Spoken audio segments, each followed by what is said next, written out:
Hey, welcome to Love and Liberate. I'm Emilie, your host. I'm a self-leadership coach, embodiment teacher, artist, and an activist for love.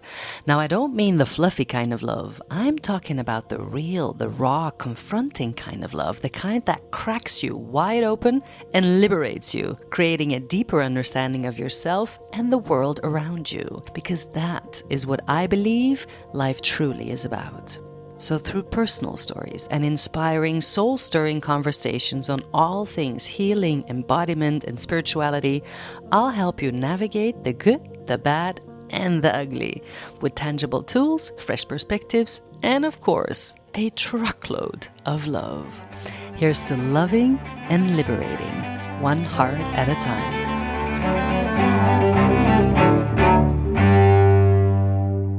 Hello lovers, welcome to a new episode. Thank you so much for listening. Today is going to be a tender one. I'm not going to lie, it's probably one of the biggest hurdles I had to take, one of the most difficult mirrors to look in, one of the most shameful, painful acknowledgements of my own wrongdoing that I had to face, and also one of the biggest healing opportunities once I actually dared to look at it. I can already feel the emotion rising, because I'm not gonna lie, it wasn't cute, and I'm sure a lot of people will recognize something in this, and that's also why I'm gathering the courage to actually share what I'm about to share, because I feel it's important that we humanize also the dark sides of ourselves, and that we continue to talk about it, and that we also release the shame from the dynamics and the mechanisms that we call into life in order to save ourselves and in order to protect ourselves, because that's really what everything that we do is, either to protect ourselves or to protect someone else. But I don't believe there is any bad blood in any single one of us, but that's a bold statement, not for today. But it is true that all of the healing that I did, all of the inner work and all of the inner research that I did, everything led me to the fact that love is at the core of everything. That we already know. That's why this podcast is called Love and Liberate and not Hate and Liberate. Anyway, what's this huge confession that I'm going to make? It all started a few days ago when I was watching Tarzan the Legend. Yes. And at a certain point, there's Tarzan and Mbonga. They meet in this ultimate fight. And at a certain point in this fight, so let's say it's two ideologies, two parties, two people, two opposing forces. And they're there to finally figure out who's going to win. And so they're ready to kill each other. Because Mbonga, he had killed the only person Tarzan knew that actually cared for him, his gorilla mom. And then Tarzan killed Mbonga's son. So they're facing each other, and at some point, Tarzan screams like, "Ah!" Like he's showing his pain, the pain that he felt when he lost his mom. And then Mbonga says, "Now you feel my pain." And the chills, they just ran all the way through me, because I realized at that point, this is one of the most crooked, but yet most human things that we do. We seek to cause the pain that has been caused to us. And that's just the most insane thing to do, because it not only perpetuates the pain, but it's also not relieving us from our pain, because we're still in pain. The person is not back, the one that we lost. There's no end to this cycle.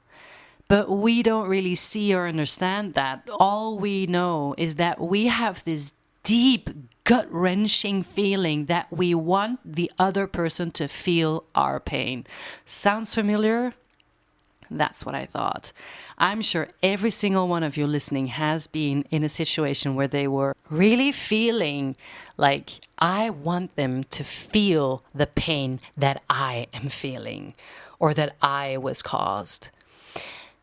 You know, when you're heartbroken, you'd be like, oh, now you feel what I'm feeling. When you then wish them bad, you know, it's not even Schadenfreude, you know, like that's something completely different. It's not that we take pleasure in someone else's unfortune. Like, it's way beyond that. And I'm gonna tell you what it actually is about. But first, I'm gonna tell you my personal story. Again, it's tender, it's shameful, but it's also deeply human, and that's why I am sharing this right now. When I was way younger, in my 20s, I was insecure. I felt unsafe in the world on many levels and for many different reasons. And I grew up missing quite some stuff on an emotional level and a safety level. And I was around people, though, who didn't suffer the same things as I did in their childhood. So there was quite a gap between their experience of life and of themselves and their self-worth and their self-image and mine. Also, there'd been all kinds of abuse in my history, and they hadn't lived any of that. So for them, life was just a lot softer, a lot easier, and there were many really, really big emotions stuck inside of me, and really, yeah, like there was definitely a case of very low self-esteem, basically, because that's what happens when you grow up not really being reassured that the world is safe or that you are actually wanted in that world. So, yeah, there was a huge gap between their self-confidence, self-worth, their way of moving through the world, their trust in the world and in other people, and mine. And it was, you know, it was very tangible for me, but for them, obviously, the world was just what it was, you know? But I tried to hide everything that was living inside of me, all of the desires to be normal, all of the ideas I had around myself, and I was just like oppressing them and suppressing them best way I could so I could manage being around these people who felt so safe and nice in the world, you know? And, you know, I guess I did a great job hiding at some level, but at a certain point when my anorexia, my depression, and my burnout, they all gathered in unison to sing the song of rock bottom for me. And I had very little tools left to keep my masquerade up, you know, like to keep the facades groomed perfectly for everyone to think that I was actually fine. So I started to crumble, and also I started to get in touch more and more with the actual feelings and ideas and beliefs that were living inside of me, and they were dark AF, you know. And the fact of the matter is I couldn't hide anymore. Like, I didn't have the energy, I didn't have the creativity, I didn't have the credibility anymore, because it was just like leaking out of me. My self-hatred and all of that. So what happened inside of me really is that I started to become aware of the fact that I wished to make the people around me feel what I felt inside. And I was telling you before how dark that was. But that was such an overruling pull. For example, one of the main feelings that ruled my inner world were guilt and shame. And so whenever I saw an opportunity of projecting that onto my friends, I would go out of my way to make them feel guilt and shame. So, bad example, because I can't really think of an actual one, but for example, I would be so afraid of making mistakes or doing something wrong or being wrong that whenever my friend would be wrong or make a mistake, I'd be looking for ways to make her feel shame or guilt around that, because that was what was going on inside of me. And by making her feel that same thing, it kind of felt like some kind of reckoning. It kind of felt like, because yes, you deserve to feel this too. What I'm feeling inside, you need to feel it too. At that point, completely blind or oblivious or ignorant to the dynamic beneath it, underneath it. And I'm going to get to that in a moment. But first, I want to explain something that I think is just super recognizable and relatable for everyone listening. This feeling where you're like, I want you to feel what I'm feeling too. And it is dark and it's nasty and it's not cute and it's not charming at all. But sometimes it's just overpowering. And sometimes we do something to make someone feel like shit because we are feeling like shit. And it's just like, oh, whoops, oh my God, it just happened and it was out of my control. That happened to me so many times where I would respond to a situation and immediately feel the guilt and the shame of wanting and trying to make somebody else feel guilt and shame. Or in other words, if I'm not happy or if I'm not free, you won't be either.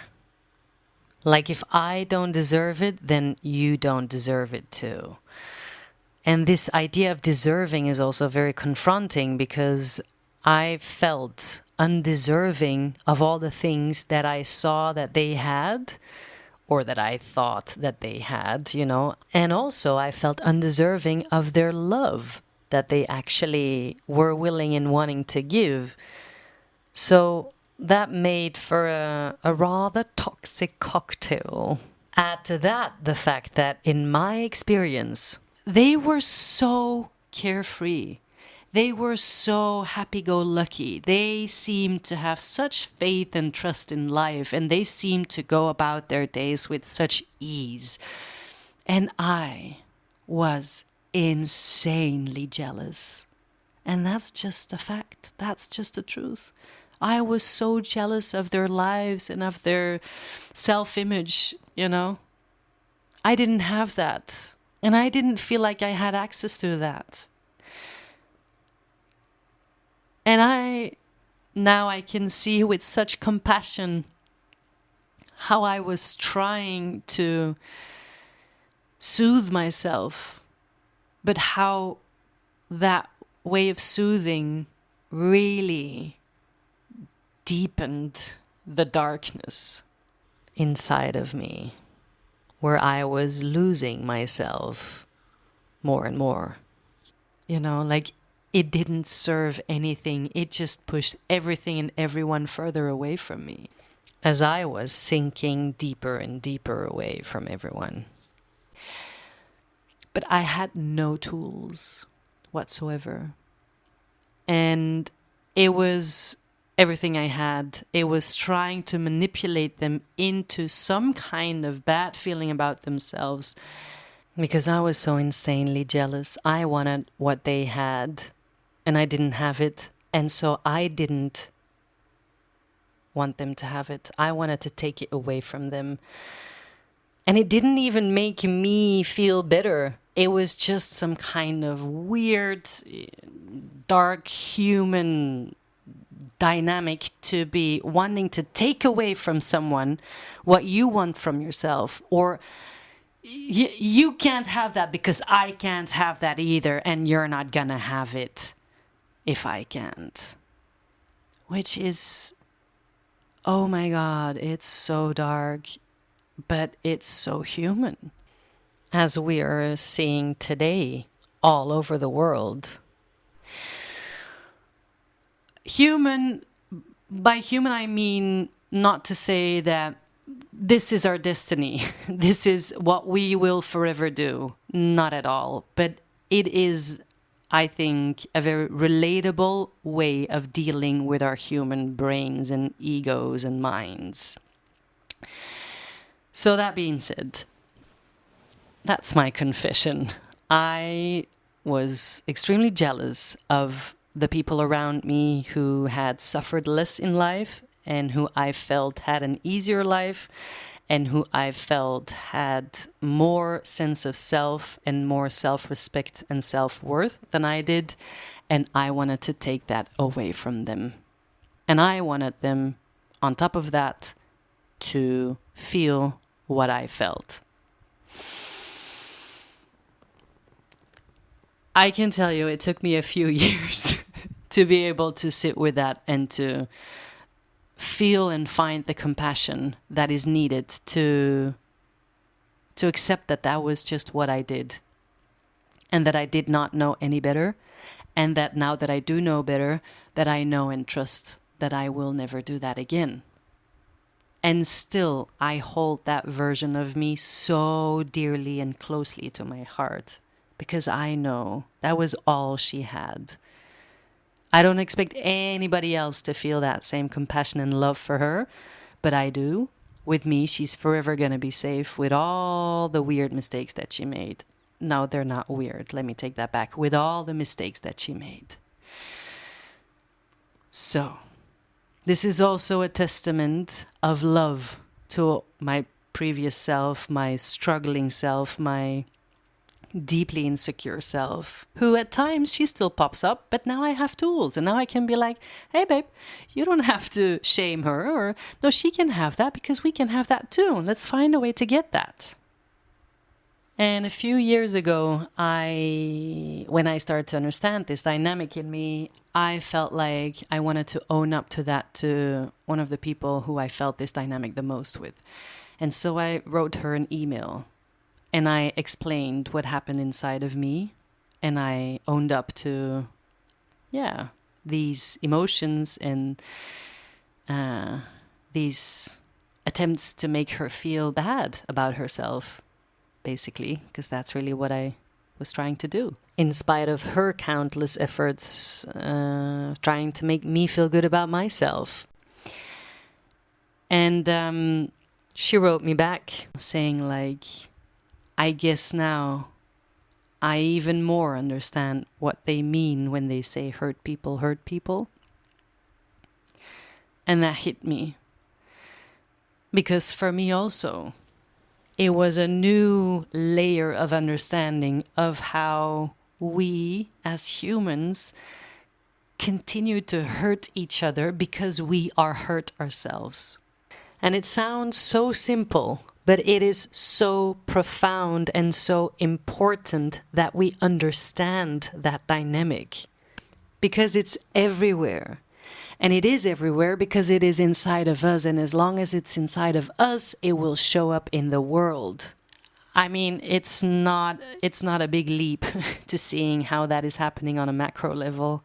How what's going on in the world today is like a very clear example of hurt people hurting people, and of wanting someone to feel what you're feeling and then doing that same thing again and again and again and again, back and forth and back and forth and back and forth.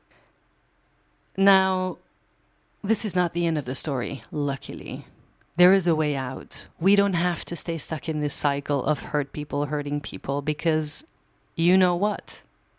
Healed people heal people as well.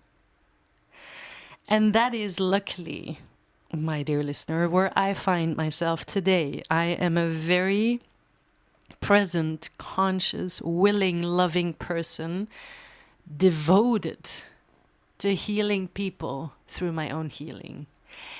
And even though that I do it actively by being a coach and teaching people how they can heal themselves and become their own coach, you healing yourself in your own life without even passing it on any active level or professional level, that is you healing the world, because the pain that you've healed will not travel through you to the next person.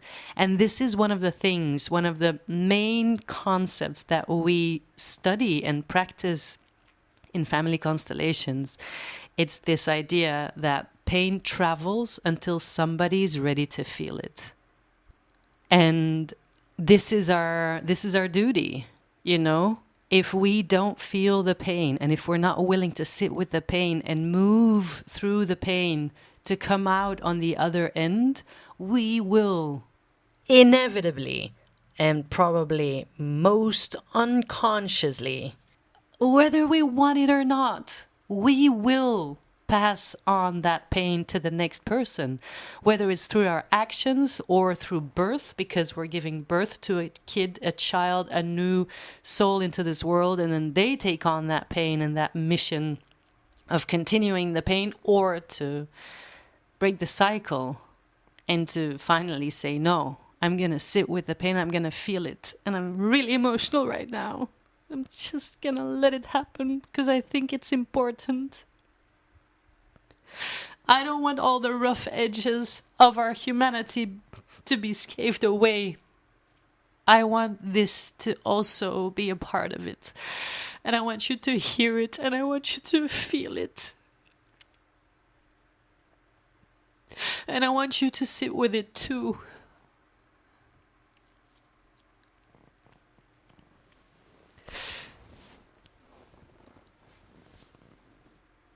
Because this is also how we heal. Through opening ourselves up for each other's reality and rawness and depth. So thank you, if you're still listening, for sitting with me and staying with me. I'm going to get myself together and continue the podcast in just one moment. Let's take a breath.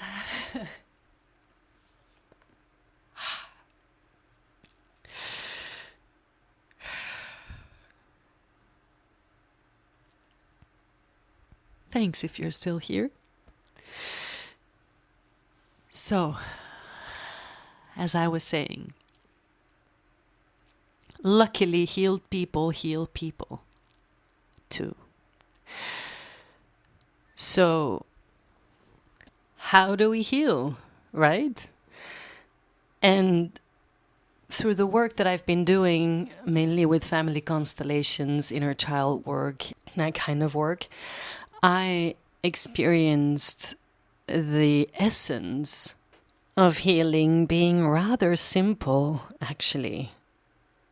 And Monga says it actually really well. Now you feel my pain. And what I just explained, how I wanted my friend to feel what I was feeling, that's the essence of healing. It's the pain just wants to be felt. It needs to be seen, recognized, known. Because if pain is not known and not felt, then we will not take the lessons from that pain. Now, let that sink in for a moment. If pain is not felt, if we don't allow it to move through us, we are also not learning the lessons that this pain is coming to bring us. Because pain is merely a consequence of a certain action, a certain belief. It's tension, it's contraction that is teaching us about where we are not open to love. And I'm even going one step further, saying that feeling pain, being able to sit with pain and moving through pain, that makes sure that the pain that everybody before you and around you has suffered and is suffering is not in vain, has not been in vain, because you decided to take the lessons from it. Every pain comes with a lesson. And the only thing the pain wants is to show you where that lesson is at. And once you're taking that lesson, you have a new perspective, you find new powers, you find new ways of moving through life. I'm not saying that magically your entire life is sorted out, but every tiny step matters in your healing journey and in how you move differently into the world. So as long as you're resisting the pain, you're also not taking the lessons, and you're also not understanding why this contraction or why this disease or discomfort or this blockage in your life is continuously showing up. And I have a very special experience with this specific idea. I was working around the sexual abuse that I've lived, and it's energetic work, maybe a little bit far out for you, but just stay with me and hear me out. In a specific session, at a certain point, I sat with that pain. First, I moved through it, but then I sat with that pain, and that pain was sat in front of me in a way, energetically. If you haven't done any of this work, it's hard to understand, but just bear with me. Imagine the pain that you've gone through sitting in front of you. Because I had felt every inch of it, I could sit in front of it, and instead of hating the pain and everything that it's done to me, I could see it in front of me.